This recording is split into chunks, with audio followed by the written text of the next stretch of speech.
ಬೇಸಿಗೆ ಬೇಗೆ ವಿಶೇಷ ಸಂದರ್ಶನ ಕಾರ್ಯಕ್ರಮಕ್ಕೆ ಆತ್ಮೀಯ ಸ್ವಾಗತ. ನಾನು ಕೆಜೆ ಹಳ್ಳಿ ಸುರೇಶ್. ಪ್ರೀತಿಯ ಸ್ನೇಹಿತರೆ, ರಾಜ್ಯದಲ್ಲಿ ಬಿಸಿಲಿನ ಝಳ ಹೆಚ್ಚಾಗ್ತಾ ಇದೆ. ಅದರ ಜೊತೆಗೆ ಜನರಿಗೆ ಕುಡಿಯುವ ನೀರಿನ ಸಮಸ್ಯೆ ಕೂಡ ಕಾಡ್ತಾ ಇರುವಂಥದ್ದು. ಬಿಸಿಲಿನ ಝಳವನ್ನು ಅನುಭವಿಸಬೇಕು, ಬಿಸಿಲಿನ ತಾಪಮಾನ ಅನುಭವಿಸಬೇಕು, ಜೊತೆಗೆ ಈ ಕುಡಿಯುವ ನೀರಿನ ಸಮಸ್ಯೆಯಿಂದಾಗಿ ಜನರು ಒದ್ದಾಡುವಂಥ ಪರಿಸ್ಥಿತಿ ನಿರ್ಮಾಣವಾಗಿದೆ. ಈ ಎಲ್ಲ ಕಾರಣಗಳಿಂದ ಜನರು ಒಂದು ರೀತಿ ಬೇರೆ ಬೇರೆ ಸಮಸ್ಯೆಗಳಿಗೆ ತುತ್ತಾಗ್ತಾ ಇದ್ದಾರೆ. ಮೂರ್ಛೆ ಹೋಗಿ ಬೀಳುವಂಥದ್ದು, ವಾಂತಿ, ಕಾಲರ, ಹೀಗೆ ಬೇರೆ ಬೇರೆ ಸಮಸ್ಯೆಗಳಿಂದ ಒದ್ದಾಡ್ತಿರುವಂಥ ಜನರಿಗೆ ಒಂದು ಸರಿಯಾದ ನೆಲೆಯಲ್ಲಿ ಆಪ್ತವಾಗಿ ಒಂದು ಸೂಕ್ತ ವೈದ್ಯಕೀಯ ಸಲಹೆಗಳು ಅಗತ್ಯವಾಗಿವೆ ಅಂತ ನಾವು ಭಾವಿಸ್ತೀವಿ. ಆ ನೆಲೆಯಲ್ಲಿ ನಮ್ಮ ಸ್ಟುಡಿಯೋಗೆ ಖ್ಯಾತ ವೈದ್ಯರಾದಂಥ ಡಾಕ್ಟರ್ ಅಂಜನಪ್ಪ ಸರ್ ಬಂದಿದ್ದಾರೆ. ಡಾಕ್ಟರ್ ಅಂಜನಪ್ಪ ಸರ್ ಅಂದರೆ ಅವರು ಒಂದು ರೀತಿ ಬಡವರ ಪಾಲಿನ ಆರಾಧ್ಯ ದೈವ ಅನ್ನೋ ರೀತಿಯಲ್ಲಿ ಅವರು ಬಿಂಬಿತ ಆಗಿದ್ದಾರೆ. ಯಾಕೆಂದರೆ ಕೋವಿಡ್ ಸಂದರ್ಭದಲ್ಲಿ ಅವರು ಕೊಟ್ಟಂಥ ಜನರಿಗೆ ಆಪ್ತವಾದಂಥ ಮಾತುಗಳು, ಎಲ್ಲರೂ ಭಯಪಡಿಸ್ತಿರುವಂಥ ಸಂದರ್ಭದಲ್ಲಿ ಅವರು ಕೊಟ್ಟಂಥ ಭಯವನ್ನು ಹೋಗಲಾಡಿಸುವ ಆ ಒಂದು ಆತ್ಮೀಯವಾದಂತಹ ಒಂದು ಆ ಮಾತಿದೆಯಲ್ಲ, ಅದು ಎಲ್ಲೋ ಒಂದು ಕಡೆ ಚಿಕಿತ್ಸಕ ರೀತಿಯಲ್ಲಿ ಇತ್ತು ಅಂತ ಅನಿಸುತ್ತೆ. ಅದರ ಭಾಗವಾಗಿಯೇ ಇವತ್ತು ಈ ಬಿಸಿಲಿನ ಬೇಸಿಗೆಯ ಝಳಕ್ಕೆ ತುತ್ತಾಗಿ ಬೆಂಗಳೂರು ಸೇರಿದಂತೆ ರಾಜ್ಯದ ಬೇರೆ ಬೇರೆ ಭಾಗಗಳಲ್ಲಿ ಈ ಬಿಸಿಲಿನ ಝಳದ ಸಮಸ್ಯೆಗೆ ಒಳಗಾಗಿ ಮತ್ತು ನೀರಿನ ಸಮಸ್ಯೆಗೆ ಒಳಗಾಗಿ ಪರಿತಪಿಸುತ್ತಿರುವಂಥ ಜನರಿಗೆ ಒಂದು ಚಿಕಿತ್ಸಕ ನೆಲೆಯಲ್ಲಿ ಸೂಕ್ತವಾದಂಥ ವೈದ್ಯಕೀಯ ಸಲಹೆಯನ್ನು ನಾವು ಕೊಡಬೇಕು ಅನ್ನುವಂಥ ಉದ್ದೇಶಕ್ಕೋಸ್ಕರ ಅಂಜನಪ್ಪ ಸರ್ನ ನಾವು ಈ ಸಂದರ್ಶನಕ್ಕೆ ನಮ್ಮ ಸ್ಟುಡಿಯೋಗೆ ಕರೆದಿದ್ದೀವಿ. ಬನ್ನಿ ಅವ್ರನ್ನ ಮಾತಾಡಿಸ್ತಾ ನಮ್ಮ ಜನರಿಗೆ ಯಾವ ರೀತಿ ಈ ಸಂದರ್ಭದಲ್ಲಿ ಸಲಹೆಗಳು ಬೇಕು ಅನ್ನೋದನ್ನು ಕೇಳೋಣ. ಸರ್, ಈ ಸಂದರ್ಶನ ಕಾರ್ಯಕ್ರಮಕ್ಕೆ ನಿಮಗೆ ಆತ್ಮೀಯವಾದ ಸ್ವಾಗತ. Thank you very much Suresh ಅವರೇ.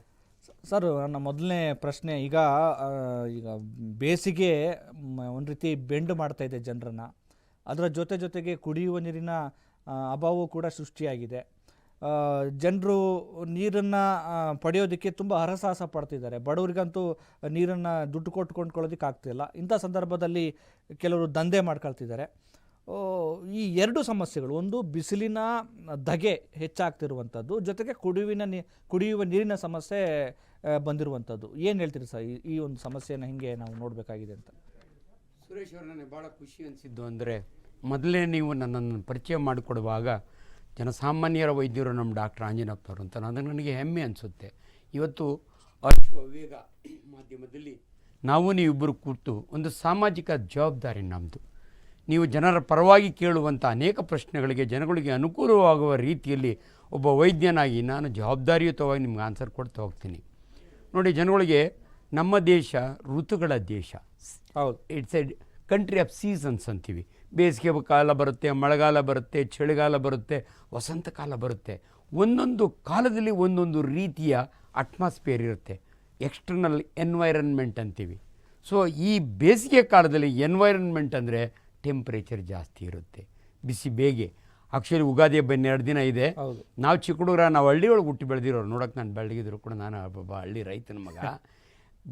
ನಮ್ಮಲ್ಲಿ ಅವಾಗನ್ನೋರು ಯುಗಾದಿ ಬಂದರೆ ಉರ ಬಿಸಿಲು, ಈ ಶಿವರಾತ್ರಿ ಬಂದರೆ ಶಿವ ಚಳಿ ಇರುತ್ತೆ ಅನ್ನೋರು. ಬಟ್ ಇವತ್ತು ಯುಗಾದಿ ಬರೋದಕ್ಕೆ ಮೊದಲೇ ಉರ ಬಿಸಿಲು ಬಂದಿದೆ. ಅದನ್ನು ನೀವು ಮಾತಾಡಿದೆ. ಇವತ್ತು ಪ್ರಾಬಲಿ 38-39 ಇರ್ಬೋದು. ಬಿಸಿಲಿನ ಝಳಕೆ ಜಾಸ್ತಿ ಆಗ್ತಾಯಿದೆ.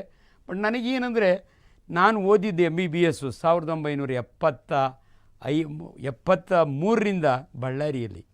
ನಮಗೆ ಗೊತ್ತು, ಈ ಟೆಂಪ್ರೇಚರ್ ಬಿಸಿಲಿನ ಬೇಗೆ ಈ ಸೌತ್ ಇಂಡಿಯಾಗೂ ನಾರ್ತ್ ಇಂಡಿಯಾಗೂ ಡಿಫ್ರೆಂಟ್ ಇರುತ್ತೆ. ನಮ್ಮ ಕರ್ನಾಟಕದಲ್ಲೇ ಉತ್ತರ ಕರ್ನಾಟಕ, ನಮ್ಮ ಮೈಸೂರು ಕರ್ನಾಟಕ ಭಾಳ ವ್ಯತ್ಯಾಸ ಇರುತ್ತೆ.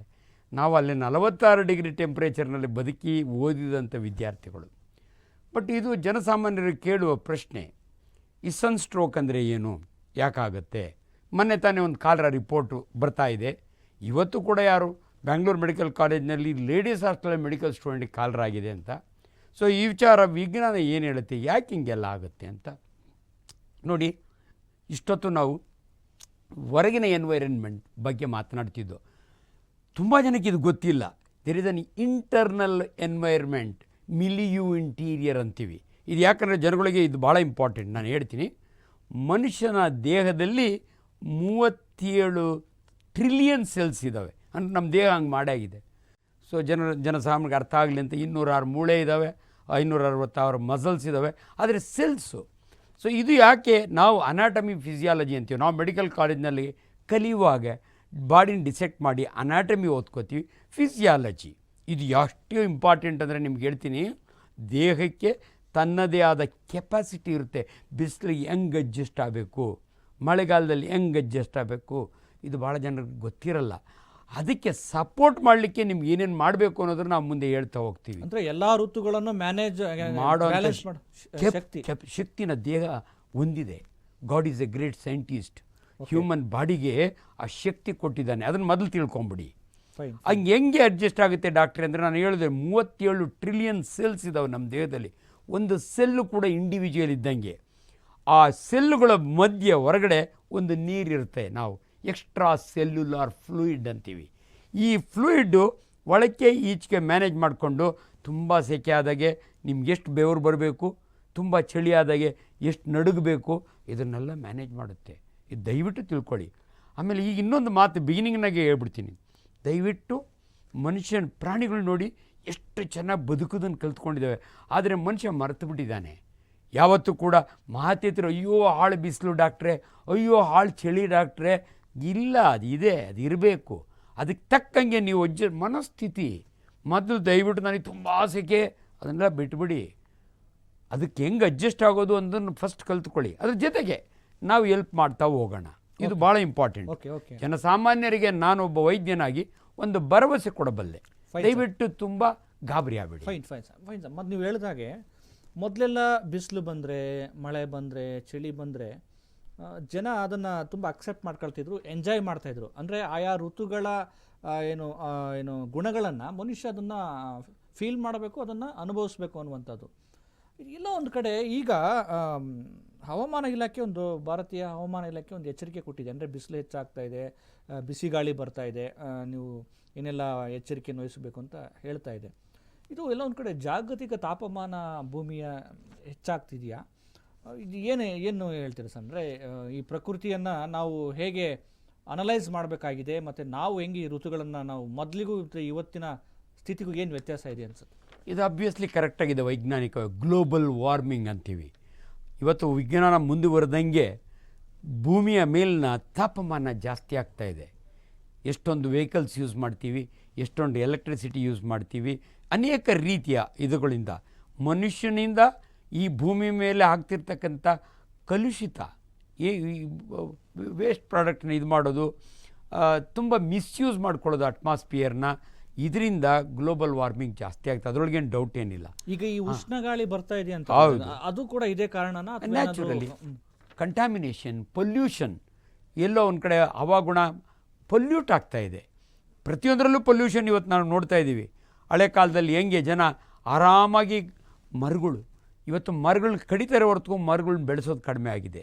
ಸೊ ಈ ಕಾಡು ಮೇಡುಗಳೆಲ್ಲ ಭಾಳ ಇಂಪಾರ್ಟೆಂಟ್. ಒಂದು ಟೆಂಪ್ರೇಚರ್ ನೋಡಿ, ವಿಜ್ಞಾನ ಎಷ್ಟು ಚೆನ್ನಾಗಿ ಹೇಳುತ್ತೆ ಅಂತ, ಗಿಡಗಳು ನಾವು ಬಿಟ್ಟ ಕಾರ್ಬನ್ ಡೈಆಕ್ಸೈಡ್ನ ಅಬ್ಸರ್ವ್ ಮಾಡಿಕೊಂಡು ನಮ್ಗೆ ಒಳ್ಳೆ ಆಕ್ಸಿಜನ್ ಕೊಡೋವು. ನಾವು ಇವತ್ತು ಬೆಂಗಳೂರಿನ ನಾನು PUC ಓದೋವಾಗ ನ್ಯಾಷನಲ್ ಕಾಲೇಜ್ನಲ್ಲಿ ಗಾರ್ಡನ್ ಸಿಟಿ ಅನ್ನೋರು, ಉದ್ಯಾನ ನಗರಿ, ಇವತ್ತು ಗಾರ್ಬೇಜ್ ಸಿಟಿ ಆಗಿದೆ. ಅದರಿಂದಲೇ ತಾಪಮಾನ ಹೆಚ್ಚು ಕಮ್ಮಿ ಆಗುತ್ತೆ. ಇದಕ್ಕೆ ಕಾರಣ ನಾವೇ, ಅದನ್ನು ತಿಳ್ಕೋಬೇಕು. ಸೊ ಗ್ಲೋಬಲ್ ವಾರ್ಮಿಂಗಿಂದ ಅನೇಕ ದುಷ್ಪರಿಣಾಮಗಳು ಅಟ್ಮಾಸ್ಫಿಯರ್ ಮೇಲೆ, ಜನಗಳ ಆರೋಗ್ಯದ ಮೇಲೆ. ಬಟ್ ನಾನೇನು ಹೇಳ್ತಿದ್ದೆ ಅಂದರೆ, ಇದು ಇಡೀ ಗ್ಲೋಬೇ ಚೇಂಜ್ ಆಗ್ತಿರೋವಾಗೆ ಪ್ರಾಣಿಗಳಿಗೆ ಹೆಂಗೆ ಅದಕ್ಕೆ ಅಡ್ಜಸ್ಟ್ ಆಗಬೇಕು ಅನ್ನೋ ಒಂದು ತಿಳುವಳಿಕೆ ಇದೆ, ಅವು ಬುದ್ಧಿ ಇಲ್ದಿದ್ರು ಕೂಡ. ಆದರೆ ಮನುಷ್ಯನಿಗೆ ಇದಿಲ್ಲ. That is the biggest problem. ಮನುಷ್ಯ ತನ್ನ ಅಳವಡಿಸ್ಕೋಬೇಕಲ್ಲ, ಅದನ್ನು ಸರಿಯಾಗಿ ಅಳವಡಿಸ್ಕೊಳ್ಳೋದನ್ನು ಕಲ್ತ್ಕೊಳ್ತಾ ಇಲ್ಲ. ಸೊ ಆ ದೃಷ್ಟಿಯಲ್ಲಿ ಅವರು ವಾರ್ನ್ ಮಾಡಿದ್ದಾರೆ, ನಿಮಗೆ ಸನ್ಸ್ಟ್ರೋಕ್ ಆಗ್ಬೋದು, ಟೆಂಪ್ರೇಚರ್ ಜಾಸ್ತಿ ಆಗ್ತಾಯಿದೆ, ಬಿ ಕೇರ್ಫುಲ್. ಓಕೆ, ಒಳ್ಳೆಯದು. ನಾವು ಕೂಡ ಯಾವಾಗ ಹೇಳ್ತೀವಿ ಅಂದರೆ, ಮೊದಲೆಲ್ಲ ಮಕ್ಕಳು ಎಲ್ಲಂದ್ರಲ್ಲ ಆಟ ಆಡೋವು, ಹಳ್ಳಿ ಕಡೆ ಹೋದರೆ ಕುಂಟೆ ಹೊಡೆದು ಈಜು ಹೊಡಿಯೋವು. ಇವತ್ತು ಮಕ್ಕಳಿಗೆ ಅಂಥ ಅವಕಾಶಗಳಿಲ್ಲ. ಅದಕ್ಕೆ ನಿಮ್ಮ ಬೆಂಗಳೂರಿನಲ್ಲಿ ಮಕ್ಕಳನ್ನ 12 ಗಂಟೆ ಆದಮೇಲೆ ಆಚೆಗೆ ಬಿಡಬೇಡಿ. ಬಳ್ಳಾರಿ ಒಳಗೆ ಸ್ಕೂಲ್ಗಳನ್ನೆಲ್ಲ ಆಫ್ ಡೇ ಮಾಡ್ತಾರೆ, ಸರ್ಕಾರಿ ಆಫೀಸಸ್ಗಳನ್ನೆಲ್ಲ ಆಫ್ ಡೇ ಮಾಡ್ತಾರೆ. ಇವೆಲ್ಲವನ್ನು ತಡ್ಕೊಳ್ಳಿಕ್ಕೋಸ್ಕರ ಅದಕ್ಕೆ ಅವರು ವಾರ್ನಿಂಗ್ ಕೊಟ್ಟಿರೋದು. ಗ್ಲೋಬಲ್ ವಾರ್ಮಿಂಗ್ ಇದೇ ಮಂತ್ನಲ್ಲಿ 20 ವರ್ಷದ ಹಿಂದೆ ನೀವು ಸ್ಟ್ಯಾಟಿಸ್ಟಿಕ್ ತೊಗೊಂಡ್ರೆ ಬೆಂಗಳೂರು ಟೆಂಪ್ರೇಚರ್ ಇಷ್ಟು ಇರ್ತಿರಲಿಲ್ಲ. ಅದನ್ನು ನಮ್ಮ ಹವಾಮಾನ ಇಲಾಖೆ ಸ್ಟಡಿ ಮಾಡಿ ಕಳೆದ 150 ವರ್ಷದ ಹಿಂದೆ ಅಲ್ಲಿಂದ ನೋಡ್ಕೊತಾ ಬಂದಿದೆ. ಸೊ ಯಾವಾಗ ಈ ತಿಂಗಳಲ್ಲಿ ನಾವು ಅನ್ಕೊಳ್ಳೋದಕ್ಕಿಂತಲೂ ಜಾಸ್ತಿ ಟೆಂಪ್ರೇಚರ್ ಇದೆಯಲ್ಲ, ಅವರು ಎಚ್ಚರಿಕೆ ಕೊಡ್ತಾರೆ ಜನಸಾಮಾನ್ಯರಿಗೆ, ಇಲ್ಲ ಟೆಂಪ್ರೇಚರ್ ಜಾಸ್ತಿ ಆಗ್ತಾಯಿದೆ, ಬಿ ಕೇರ್ಫುಲ್ ಅಂತ. ಹಂಗೆ ಅಂದ್ಕೊಂಡು ಎಲ್ಲ ನನಗೆ ಎಚ್ಚರಿಕೆ ಓಕೆ, ಹೆದರಿಕೆ ಏಕೆ? ರಿಯಲಿ ಇದು ಭಾಳ ಇಂಪಾರ್ಟೆಂಟ್. ಎಚ್ಚರಿಕೆ ಇರಲಿ, ಹಂಗೆ ಅಂದ್ಕೊಂಡು ಪ್ರಾಣನೇ ಹೊಲ್ಟೋಯ್ತು ಅನ್ನಂಗೆ ಆಡಬೇಡಿ ಅಂತ ನಾನು ಜನಗಳಿಗೆ ಹೇಳೋದು. ಅದು ವೆರಿ ವೆರಿ ಇಂಪಾರ್ಟೆಂಟ್. ನೀವು ಬದುಕೋದು ಹೆಂಗೆ ಅಂತ ಹೇಳ್ಕೊಳ್ತೀವಿ, ಬಟ್ ನೀವು ಏನಪ್ಪ ಮುಗ್ದೇ ಹೋಯ್ತು ನಮ್ಮ ಕತೆ ಅನ್ನೋ ಆ ಥರ ಬೇಡ, ಆ ಭಾಷೆನೇ ಬೇಡ. ನಾನು ಯಾವಾಗಲೂ ಅದೇ ಹೊರಗಡೆ ಹೋಗ್ಬೇಡ್ರಿ ಅಂದರೆ ನೀವು ಕಾಲೇ ಇಡಬೇಡ್ರಿ, ಹಂಗಿಲ್ಲ, ಆ ರೀತಿ ಅನವಶ್ಯಕವಾಗಿ ಹೋಗಬೇಡಿ. ಇರೋ ಇವುಗಳನ್ನೆಲ್ಲ ಅನುಕೂಲನ, ನಿಮ್ಮ ಮನೆಯೊಳಗೆ ಎ ಸಿ ಇದೆ ಅಂದ್ಕೊಳ್ಳಿ, ಹಳ್ಳಿ ಒಳಗೆ ಎ ಸಿನೇ ಇಲ್ಲಪ್ಪ, ಮನೆಗೊಳಗೆ ಇಲ್ಲ. ಹೊಂಗೆ ಮರ ಇಲ್ವಾ ಮನೆ ಪಕ್ಕದಲ್ಲಿ? ಹೊಂಗೆ ಮಡಿಲು ಹೊಂಗೆಯ ನೆರಳು ತಾಯಿಯ ಮಡಿಲು ಅಂತಾರೆ, ಎಷ್ಟು ಚೆನ್ನಾಗಿ. ಸೊ ಅವನ್ನೆಲ್ಲ ಬಳಸ್ಕೊಳ್ಳಿ ಈ ಬೇಸಿಗೆಯಲ್ಲಿ. ಸೊ ಟೆಂಪ್ರೇಚರ್ ಜಾಸ್ತಿ ಆದಾಗೆ ಏನು ಪರಿಣಾಮ ಆಗುತ್ತೆ ಅಂದರೆ, ಭಾಳ ಜನ ಕೇಳೋದು ಸನ್ ಸ್ಟ್ರೋಕ್ ಅಂತೀವಿ ನಾವು, ಅಂದರೆ ಡಿಹೈಡ್ರೇಷನ್. ಈ ಸನ್ ಸ್ಟ್ರೋಕ್ ಅಂದರೆ ಏನಂದರೆ, ನಮ್ಮ ದೇಹ ಎಲ್ಲ ನಾರ್ಮಲಿ 36ರಿಂದ 38 ಡಿಗ್ರಿಗೆ ವಿ ಆರ್ ಕಂಫರ್ಟಬಲ್. 40 ಕ್ರಾಸ್ ಆದರೆ ತುಂಬ ಸೆಕೆ ಆಗುತ್ತೆ, ಬಟ್ಟೆ ಎಲ್ಲ ತೆಗಿಬೇಕು ಅನಿಸುತ್ತೆ, ಮೈಯೆಲ್ಲ ಬೆವ್ತೋಗ್ತದೆ, ಜೀವ ಎಲ್ಲ ಕಳ್ಳೋದಂಗೆ ಆಗುತ್ತೆ, ಸುಸ್ತಾದಂಗೆ ಆಗುತ್ತೆ. ಸೊ ಅದಕ್ಕೆ ದಯವಿಟ್ಟು ಟೆಂಪ್ರೇಚರ್ ಜಾಸ್ತಿ ಆದಂಗೆ ಅವಾಯ್ಡ್ ಮಾಡಿ ಬಿಸಿಲನ್ನ. ಹೆಚ್ಚು ನೀರು ಕುಡೀರಿ, ಬಾಯಾರ್ದ ನೀರು ಕುಡಿಯೋದಲ್ಲ, ಕುಡಿತಾನೇ ಇರಿ ನೀರು. ಎಷ್ಟು ಕುಡಿಬೇಕು ಅಂತ ಆಮೇಲೆ ಹೇಳೋಣ.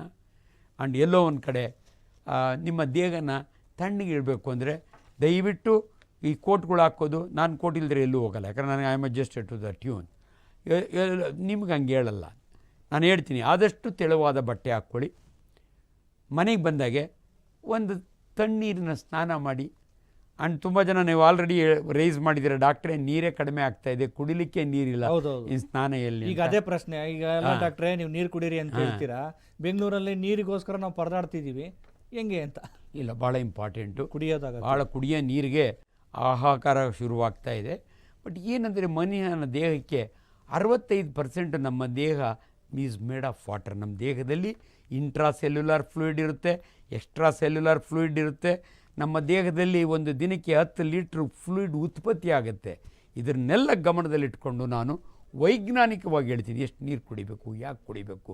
ದಯವಿಟ್ಟು ನೀರು ಕುಡೀರಿ ಅಂತೀವಿ. ಅಷ್ಟೇ ಅಲ್ಲ, ನಾನು ಏನು ಹೇಳಕೊಳ್ತಿದ್ದೆ ಅಂದರೆ 2 ಸಾರಿ ಸ್ನಾನ ಮಾಡಿ ಡಾಕ್ಟ್ರೆ. ಎಲ್ಲಿ ಡಾಕ್ಟ್ರೆ ಕುಡಿಯೋಕ್ಕೆ ನೀರಿಲ್ಲ, ಸ್ನಾನಕ್ಕೆ ಎಲ್ಲಿ ಅಂದರೆ, ಸ್ನಾನ ಅಂದರೆ ಒಂದು ಅಂಡೆ ನೀರು ಇಟ್ಕೊಳ್ಳೋದಲ್ಲ. ತುಂಬ ಜನಕ್ಕೆ ತಪ್ಪು ಕಲ್ಪನೆ ಇದೆ. ಮಗಿಗೆ ಸ್ನಾನ ಮಾಡಿಸೋರು ನಾವು ಚಿಕ್ಕ ಹುಡುಗರಾಗೆ, ಮಗು ಪಾಪ 22 ಗಂಟೆ ಹಿಂಗೆ ಕೈ ಇಟ್ಕೊಂಡು ಸ್ನಾನ ಮಾಡೋದು, ನಿದ್ದೆ ಮಾಡೋದು. ಅವಾಗ ಅಜ್ಜಿಯವ್ರು ಹೇಳೋರು, ಮಗ ಹುಟ್ಟಿಸಿದ ದೇವರಿಗೆ ಮಣ್ಣೋರ್ತಾ ಇದೆ ಸೇವೆ, ತುಂಬ ಸುಸ್ತಾಗ್ಬಿಟ್ಟಿದೆ, ಒಂದು ಅಂಡೆ ನೀರು ಇರೋರು ಇಲ್ಲ. ಇವತ್ತಿನ ಮಕ್ಕಳು ಡಾಕ್ಟ್ರ್ ಹೇಳ್ತಾರೆ 2 ಮಗ್ಗು ನೀರು ಸಾಕು ಮಗಿಗೆ ಸ್ನಾನ ಮಾಡಿಸಾಗೆ. ನಿಮಗೂ ಅಷ್ಟೇ ಅರ್ಧ ಬಕೆಟ್ನ ನೀವು ಸ್ನಾನ ಮಾಡ್ಬೋದು. ಸೊ ಹಂಗಾಗಿ ಎಲ್ಲೋ ಒಂದು ಕಡೆ ಮೈ ಮೇಲೆ 2 ಚೊಂಬು ತಣ್ಣೀರು ಹಾಕ್ಕೊಳ್ಳಿ. ನೀವು ಅದರಲ್ಲೇ ಬೆಳಗ್ಗೆ ಒಂದು ಸಾರಿ ಮಾಡಿ, ಸಂಜೆ ಒಂದು ಸಾರಿ ಮಾಡಿ. ನೀವು ಕಂಫರ್ಟಬಲಾಗಿ ಇಲ್ದಿರಿ ನನ್ನ ಕೇಳಿ. ಮನೆಯ ಕಿಟಕಿಗಳನ್ನೆಲ್ಲ ಓಪನ್ ಮಾಡಿ, ಕ್ರಾಸ್ ವೆಂಟಿಲೇಷನ್ ಆಗ್ಲಿಕ್ಕೆ ಬಿಡಿ ಮನೆಯಲ್ಲಿ. ನಿಮ್ಮ ಎ ಸಿ ಏನು ಬೇಕಿಲ್ಲ, ಎಲ್ಲರ ಮನೆಗೆ ಎ ಸಿನೂ ಇರೋದಿಲ್ಲ. ದಯವಿಟ್ಟು ಕ್ರಾಸ್ ವೆಂಟಿಲೇಷನ್ ಮನೆಯಲ್ಲಿ ಆದಷ್ಟು ಗಾಳಿ ಓಡಾಡಂಗೆ ಮಾಡಿ. ಆ್ಯಂಡ್ ಮನೆ ಮುಂದೆ ಧೂಳಿಲ್ದಂಗೆ ನೋಡ್ಕೊಳ್ಳಿ, ಅದು ಭಾಳ ಇಂಪಾರ್ಟೆಂಟ್. ಇವತ್ತು ಬೇಸಿಗೆಯಲ್ಲಿ ಭಾಳ ಕಾಮನ್ನಾಗಿ ಆಗೋದು ಅಂದರೆ dust allergy, vehicle smoke allergy. ಆ ವೆಹಿಕಲ್ನಿಂದ ಬರೋ ಗಾಳಿಯಿಂದನೇ ಟೆಂಪ್ರೇಚರ್ ಜಾಸ್ತಿ ಆಗುತ್ತೆ, ನಿಮಗೆ ಉಸಿರಾಟದ ಕಷ್ಟ ಆಗುತ್ತೆ. ಸೊ ಇವೆಲ್ಲ ಬೇಸಿಗೆಯಲ್ಲಿ ನಾವು ಕಾಣುವಂಥ ಅನೇಕ ತೊಂದರೆಗಳು. ಈಗ ಡಾಕ್ಟ್ರೆ, ಈಗ ಬೇಸಿಗೆ ಬಂದ ತಕ್ಷಣ ಒಂದು ಪ್ಯಾನಿಕ್ ಆಗುವಂಥದ್ದು ಅಂದರೆ, ಈ ಒಂದು ವಾತಾವರಣದಲ್ಲಿ ಸಹಜವಾಗಿ ಅಂದರೆ ಮನುಷ್ಯನಿಗೆ ಏನೆಲ್ಲ ಸಮಸ್ಯೆಗಳು ಬರಬಹುದು? ಅಂದರೆ ಈಗ ವಾಂತಿ ಅಂತಾರೆ, ಅಥವಾ ಕಾಲರ ಯಾಕೆ ಬರುತ್ತೆ, ಅಥವಾ ಕುಡಿಯೋ ನೀರಿನ ಶುದ್ಧವಾದ ನೀರನ್ನು ಹೆಂಗೆ ಕುಡಿಬೇಕು? ಅಂದರೆ ಸ್ವಲ್ಪ ಈ ಬೇಸಿಗೆ ಒಂದು ತಾಪಮಾನ ಹೆಚ್ಚಾಗಿದೆ, ಇಂಥ ಸಂದರ್ಭದಲ್ಲಿ ಯಾವ್ಯಾವ ಸಮಸ್ಯೆಗಳು ಬರಬಹುದು ಅಂತ ಅಂದರೆ ನ್ಯಾಚುರಲ್ ಅಂದ್ಕೋಬೇಕು, ಇದು ಏನು ತಾಪಮಾನಕ್ಕೆ ಬಂದಿರೋದು ಅಂತ ಅಂದ್ಕೊಳ್ಳೋದಕ್ಕೆ, ಅವ್ರಿಗೊಂದು ಐಡಿಯಾ ಸಿಗೋದಕ್ಕೆ ಜನರಿಗೆ ಏನೆಲ್ಲ ಸಾಧ್ಯತೆಗಳಿವೆ ಅಂತ. ನಾನು ಮೆಡಿಕಲ್ ಕಾಲೇಜ್ನ ಪ್ರೊಫೆಸರ್ ಇದ್ದೀನಿ. ಕಾಯಿಲೆಗಳ ಬಗ್ಗೆ ಮಾತನಾಡುವಾಗ ನಾವು ಮೆಡಿಕಲ್ ಸ್ಟೂಡೆಂಟ್ಸ್ಗೆ ಕಾಯಿಲೆಗಳ ಬಗ್ಗೆ ವಿವರ ಕೊಡ್ತೀವಿ. ಕೆಲವು ಡಿಸೀಸಸ್ಸು ಇನ್ಫೆಕ್ಷಿಯಸ್ ಡಿಸೀಸ್ ಅಂದರೆ ಸಾಂಕ್ರಾಮಿಕ ಕಾಯಿಲೆಗಳು. ಅದು ಸೀಸನಲ್, ಒಂದೊಂದು ಸೀಸನ್. ಮೊನ್ನೆ ತಾನೇ ನಾವು ಕೋವಿಡ್ನಿಂದ ಸಫರ್ ಆಗಿದ್ದೀವಿ, ಇಡೀ ಪ್ರಪಂಚನೇ. ಕೋವಿಡ್ ಇದ್ದಿದ್ದು ಆ ಚಳಿ ಮಳೆಗಾಲದಲ್ಲಿ. ಹೌದು, ಬೇಸಿಗೆಯಲ್ಲಿ ಇದೆಯಾ? ಇರುತ್ತೆ, ಕಡಿಮೆ. ಬಟ್ ನಮ್ಮಲ್ಲಿ ನೋಡಿ, ಒಬ್ಬರಿಂದ ಒಬ್ಬರಿಗೆ ಹರಡುವ ಕಾಯಿಲೆಗಳನ್ನ ಕಮ್ಯುನಿಕೇಬಲ್ ಡಿಸೀಸ್ ಅಂತೇವೆ. ಹೆಂಗೆ ಹರಡ್ತವೆ? ಗಾಳಿಯಿಂದ ಹರಡ್ಬೋದು, ನೀರಿನಿಂದ ಹರಡ್ಬೋದು, ಆಹಾರದಿಂದ ಹರಡ್ಬೋದು, ಒಬ್ಬರಿಬ್ಬರಿಂದ ಕಾಂಟ್ಯಾಕ್ಟ್ನಿಂದ ಹರಡ್ಬೋದು. ಅದರಲ್ಲಿ ಬೇಸಿಗೆಯಲ್ಲಿ ಬಹಳ ಮುಖ್ಯವಾಗಿ ನಾವು ನೋಡೋಂಥ 3 ಕಾಯಿಲೆಗಳಂದರೆ ಒಂದು ಕಾಲರ, ಒಂದು ಟೈಫಾಯ್ಡು, ಒಂದು ಹೆಪಟೈಟಿಸ್ ಜಾಂಡಿಸ್ ಕಾಯಿಲೆ. ಈ 3ನ್ನ ಸಾಂಕ್ರಾಮಿಕ ಕಾಯಿಲೆಗೆ ಬಂದಾಗೆ ಬಿಸಿಲಿನ ತಾಪದಿಂದ ಡೈರೆಕ್ಟಾಗಿ ಏನು ಮನುಷ್ಯನಿಗೆ ಆಗ್ಬೋದು ಅದು ಕೂಡ ಅದು ನಾನ್ ಕಮ್ಯುನಿಕೇಬಲ್, ಈಸ್ ಇಂಡಿವಿಜುವಲ್. ಯಾರೊಬ್ಬ ಮನುಷ್ಯ ಬಿಸಿಲಿನಾಗ ಹೋಗ್ತಾ ಇರ್ತಾನೆ, ಇದ್ಕಿದ್ದಂಗೆ ತಲೆ ಚಕ್ಕರ್ ಬರುತ್ತೆ, ಮೈಯೆಲ್ಲ ಬೆವ್ತಂಗಾಗುತ್ತೆ, ಎಲ್ಲೋ ಕೂತ್ಕೊಳ್ಳೋಣ ಅನಿಸುತ್ತೆ, ಕೂತ್ಕೊಳ್ಳೋಕೆ ಅವಕಾಶ ಇಲ್ದಿರೆ ತಲೆ ಚಿರುಗಿ ಬಿದ್ದೋಗ್ತಾನೆ. ಇದನ್ನೇ ನಾವು ಸನ್ ಸ್ಟ್ರೋಕ್ ಅಂತೀವಿ. ಓಕೆ. ಲಕ್ಕಿಲಿ ನಮ್ಮ ಬೆಂಗಳೂರಿನಲ್ಲಿ ಕಡಿಮೆ, ಯಾಕಂದ್ರೆ ನಮ್ಮ ಟೆಂಪ್ರೇಚರ್ 44 ಮ್ಯಾಕ್ಸ್ ಹೋಗ್ಬೋದು. ನೀವು ಗುಲ್ಬರ್ಗಾಗೆ ಹೋಗಿ 48ಕ್ಕೆ ಹೋಗುತ್ತೆ. 5 ವರ್ಷ ಬಳ್ಳಾರಿ ಒಳಗಿದ್ದೀವಿ ನಾವು, MBS 46ಕ್ಕೆ ಹೋಗುತ್ತೆ. ನಾರ್ತ್ ಇಂಡಿಯಾ ಡೆಲ್ಲಿ ಒಳಗೆ ಹೋಗಿ ಈ ಟೈಮ್ನಾಗ 50ಕ್ಕೆ ಹೋಗುತ್ತೆ.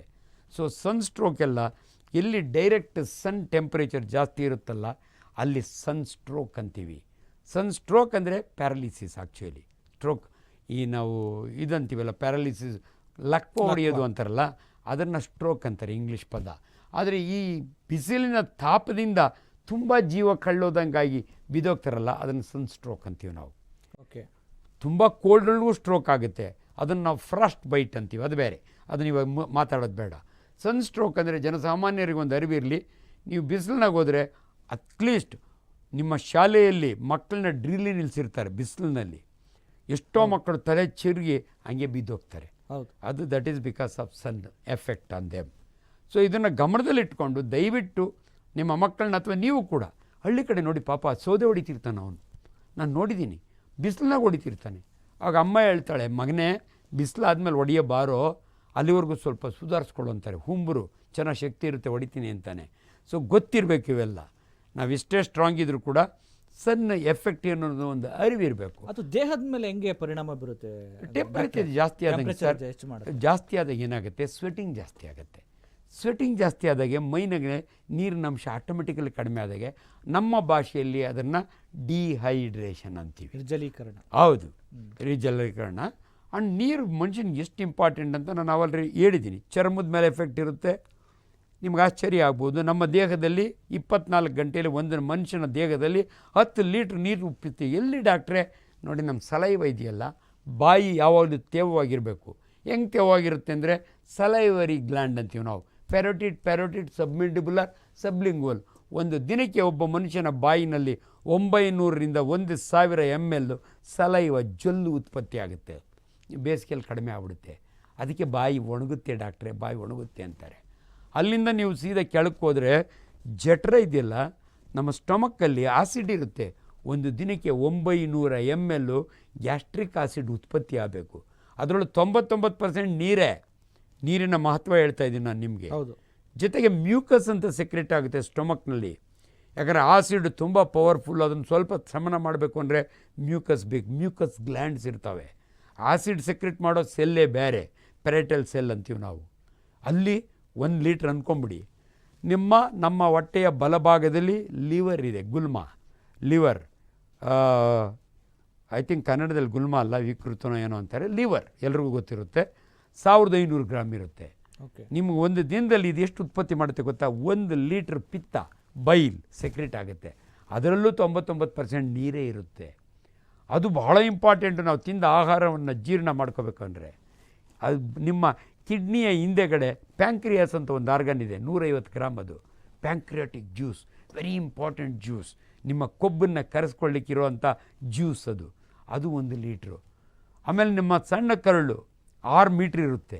ಅದರೊಳಗೆ ಒಂದು ಫ್ಲೂಯಿಡ್ ಉತ್ಪತ್ತಿ ಆಗುತ್ತೆ. ಅದನ್ನು ನಮ್ಮ ಭಾಷೆಯಲ್ಲಿ ಸಕ್ಕಸ್ ಎಂಟೆರಿಕಸ್ ಅಂತೀವಿ. Intestinal fluid 4 litre. ಸೊ ಇದುವರೆಗೂ ನಿಮ್ಗೆ ಹೇಳಿದೆ ನಾನು, 8 ಲೀಟ್ರು ನಿಮ್ಮ ದೇಹದಲ್ಲಿ ಉತ್ಪತ್ತಿ ಆಗಬೇಕಾದ್ರೆ ಬೇಸಿಗೆಯಲ್ಲಿ ನೀವು ನೀರು ಕುಡಿಲಿಲ್ಲ ಅಂದರೆ, ಚಳಿ ಮಳೆಗಾಲದಲ್ಲಿ ಲಾಸ್ ಇರಲ್ಲ. ಒಂದು ದಿನಕ್ಕೆ ಇನ್ಪುಟ್ಟು ಅಟ್ಲೀಸ್ಟ್ 1.5, ಔಟ್ಪುಟ್ಟು ಹೇಳ್ಬಿಟ್ರೆ ನಿಮಗೆ ಆಚೆ ಒಂದು ದಿನಕ್ಕೆ ಒಬ್ಬ ಮನುಷ್ಯ 1.5 ಲೀಟ್ರ್ ರೀಸಸ್ ಪಾಸ್ ಮಾಡ್ತಾನೆ. 500 ml ಸ್ವೆಟ್ ಮಾಡ್ತಾನೆ. ಮೋಷನ್ನಲ್ಲಿ 150 ml ಫ್ಲೂಯಿಡ್ ಹೋಗುತ್ತೆ. ಸೊ ಲಾಸ್ಟ್ ಲೆಕ್ಕ ಹಾಕ್ಕೊಳ್ಳಿ ನೀವು. 150 + 500 1500 1.5 ಲೀಟ್ರ್ ರೀಸಸ್ ಪಾಸ್ ಮಾಡಬೇಕು. 500 ml ಸ್ವೆಟ್ 2 ಲೀಟ್ರ್ ಆಯಿತು. ಮೋಷನಲ್ಲಿ 250 ಇಷ್ಟು ಹೊರಗಡೆ ಹೋಗೋವಾಗೆ ನೀವು ಒಳಗಡೆ ಹಾಕಬೇಕು. ಬೇಸಿಗೆ ಒಳಗೆ ಭಾಳ ಬೇಗ ಡಿಹೈಡ್ರೇಷನ್ ಆಗೋದ್ರಿಂದ ಬೇಸಿಗೆಯಲ್ಲಿ ಭಾಳ ಇಂಪಾರ್ಟೆಂಟು ಅಂದರೆ ರೀಪ್ಲೇಸ್ಮೆಂಟ್ ಆಫ್ ವಾಟರ್.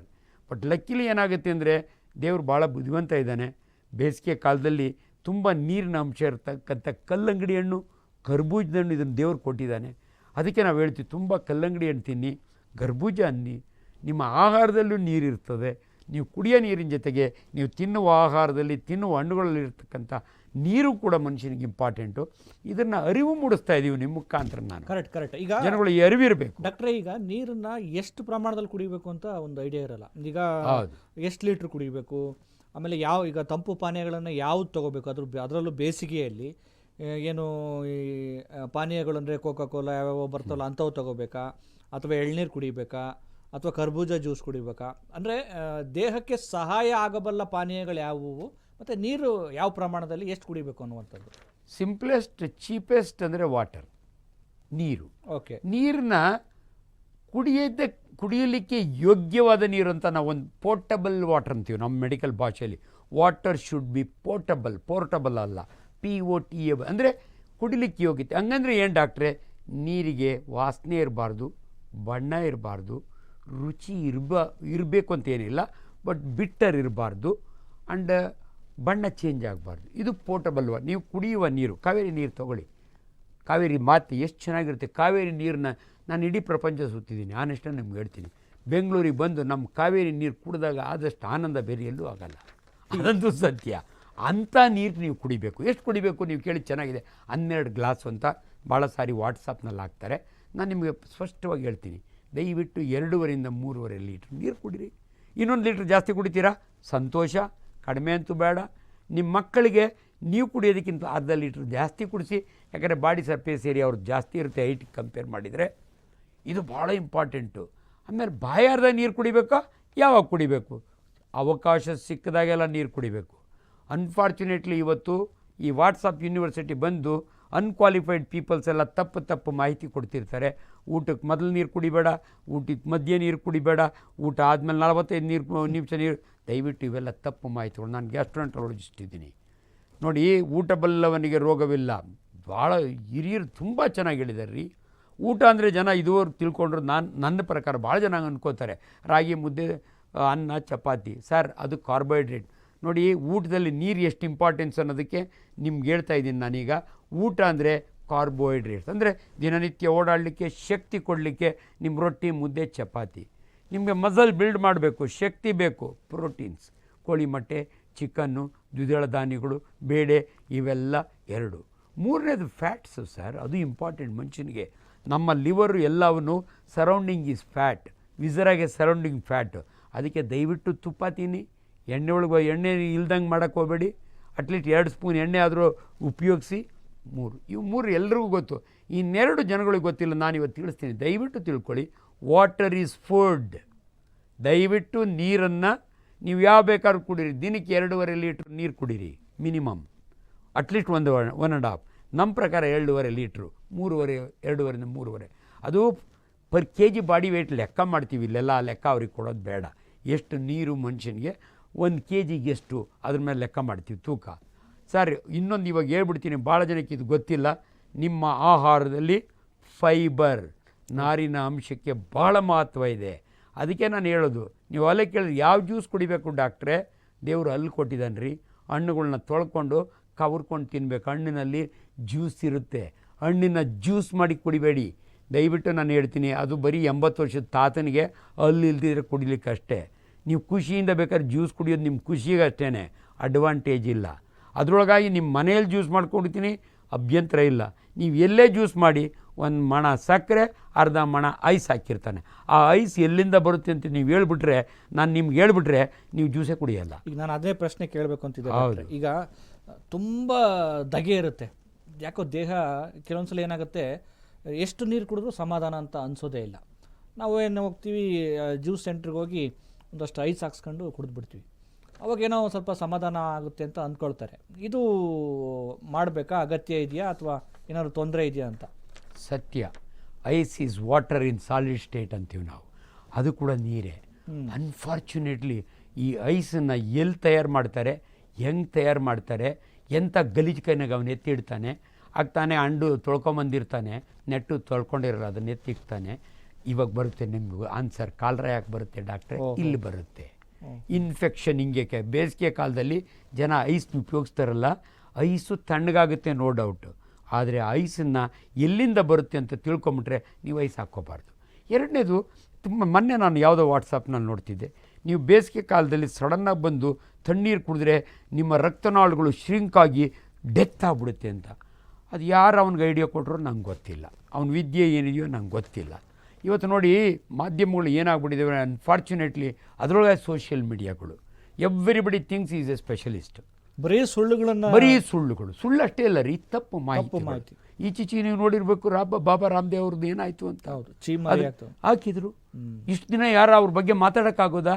ನಾನು ಮಾತಾಡಿದ್ದೆ 10 ವರ್ಷದ ಹಿಂದೆ. ದಯವಿಟ್ಟು ನೀವು ತುಂಬ ಒಳ್ಳೆ ಬಾಬಾ ಇದ್ದೀರಿ, ತುಂಬ ಒಳ್ಳೆ ಚೆನ್ನಾಗಿ ಯೋಗ ಮಾಡ್ತೀರಿ, ಅಷ್ಟು ಮಾಡಿ. ದಯವಿಟ್ಟು ನೀವು ಡಾಕ್ಟ್ರಲ್ಲ, ಹೋಮಿಯೋಪತಿನೂ ಅಲ್ಲ, ಅಲೋಪತಿನೂ ಅಲ್ಲ, ಆಯುರ್ವೇದ ಡಾಕ್ಟ್ರು ಅಲ್ಲ. ನಿಮಗೆ ಕ್ಯಾನ್ಸರ್ ವಾಸಿ ಮಾಡೋ ಕೆಪಾಸಿಟಿ ಎಲ್ಲಿಂದ ಬಂತು? ಯಾವನ್ ನಿಮ್ಗೆ ಅಧಿಕಾರ ಕೊಟ್ಟ? ಯಾಕೆ ನಮ್ಮ ಜನಕ್ಕೆ ಟೋಪಿ ಹಾಕಿ 10,000 ಕೋಟಿ ಸಂಪಾದನೆ ಮಾಡಿದ್ದೀರಿ?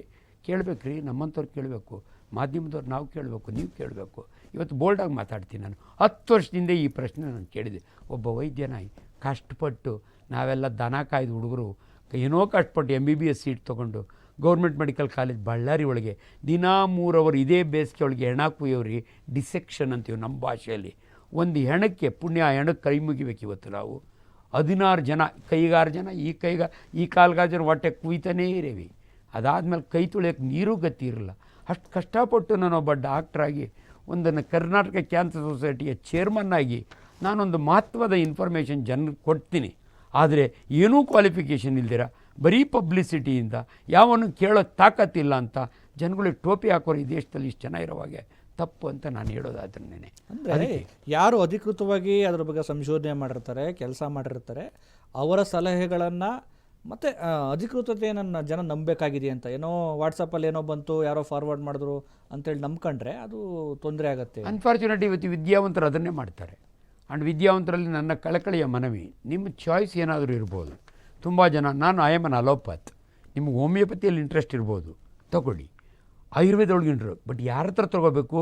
A qualified Ayurveda doctor, A qualified homeopathy doctor, ನಮ್ಮಲ್ಲಿ ಕ್ವ್ಯಾಕ್ಸ್ ಇದ್ದಾರೆ. ನಮ್ಮಲ್ಲಿ ಅಷ್ಟೇ ಅಲ್ಲ, ಅವರಲ್ಲೂ ಕೂಡ ಸ್ಕೂಲ್ ಮೇಸ್ಟ್ರು ಹೋಮಿಯೋಪತಿ ಮೆಡಿಸನ್ ಕೊಡ್ತಾನೆ, ಯಾವನ ಫ್ಯಾಕ್ಟ್ರಿಗೆ ಹೋಗೋನ ಆಯುರ್ವೇದ ಮೆಡಿಸನ್ ಕೊಡ್ತಾನೆ. ಇವ್ರನ್ನೆಲ್ಲ ನಮ್ಮ ಭಾಷೆಯಲ್ಲಿ ಕ್ವ್ಯಾಕ್ಸ್ ಅಂತೀವಿ. ದಯವಿಟ್ಟು ಆರೋಗ್ಯ ನಿಮ್ಮ ಕೈನಲ್ಲಿ, ನಿಮ್ಮ ಚಾಯ್ಸ್ ಇದೆ. ಆದರೆ ಎಲ್ಲೋ ಒಂದು ಬುದ್ಧಿವಂತರಾಗಿ, ಯಾರ್ಯಾರೋ ಅನ್ಕ್ವಾಲಿಫೈಡ್ ಅರೇಬಿಯನ್ದ ಡಾಕ್ಟ್ರುಗಳ ಕಡೆ ಸಲಹೆ ತೊಗೊಂಡು, ಈಗ ಆ್ಯಕ್ಚುಲಿ ಕೋವಿಡ್ ಟೈಮ್ನಾಗ ಆಗಿದ್ದೇ ಇದು.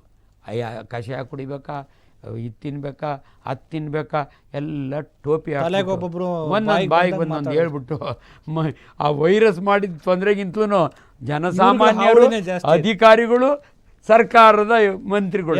ಎಸ್ ಡಾಕ್ಟರ್, ಚರ್ಚೆಯನ್ನು ಮುಂದುವರಿಸೋಣ. ಈ ಸಂದರ್ಶನ ಕಾರ್ಯಕ್ರಮದಲ್ಲಿ ಒಂದು ಪುಟ್ಟ ವಿರಾಮ.